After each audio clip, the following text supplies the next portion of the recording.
All right, so we've all heard of a buyer's market, a seller's market, and a balanced market. There's another way that you can look at the market based on agent skills. And this kind of operates in a cycle that's usually 3 to 5 years.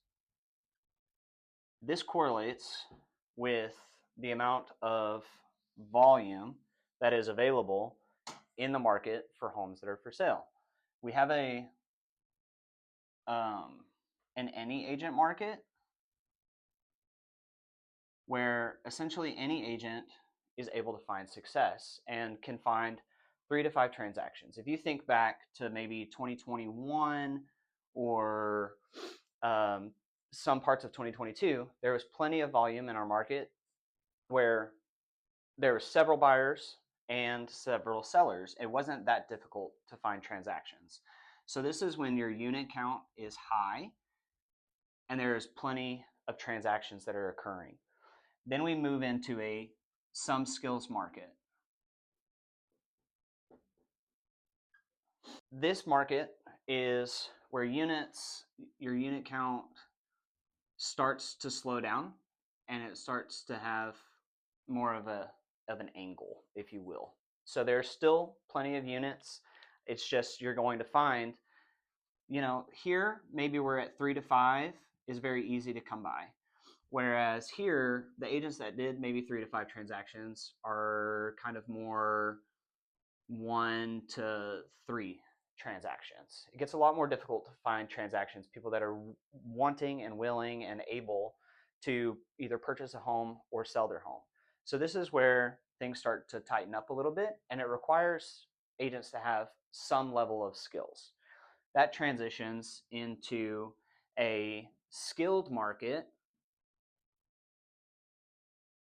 where you've got to have a good set of skills if you want to find success in this market.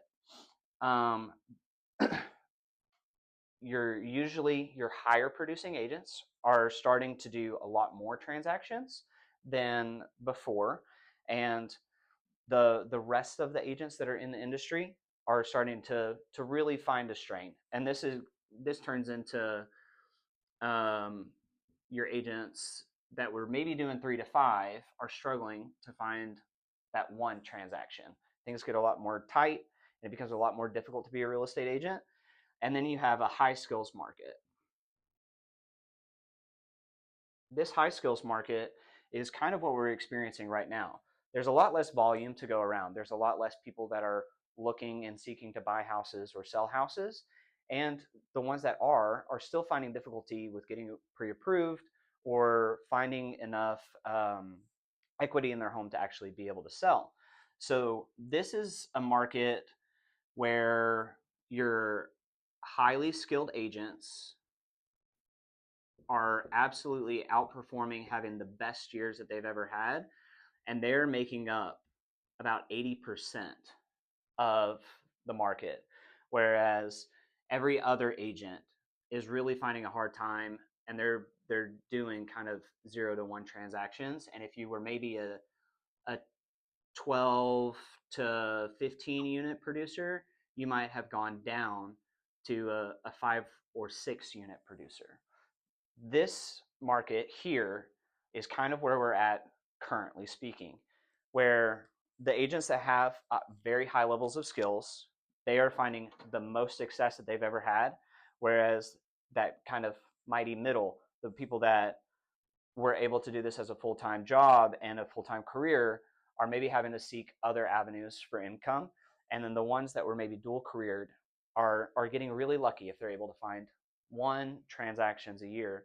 And this cycle doesn't necessarily have anything to do with your time in the market or time in the industry. It all has to do with the skill set that you possess. Working on things like your script and role play, your listing presentations. Are you doing things on a consistent day-to-day basis? And are you putting in enough effort, or double the amount of effort, sometimes triple the amount of effort that it would take in this any agent market? If you are looking to find success in this market, which is a very difficult market that we're in, you need to increase your skills. If you are interested in ways to improve your skill set, we would be more than happy to have some conversations with you and see what we could do to help you improve.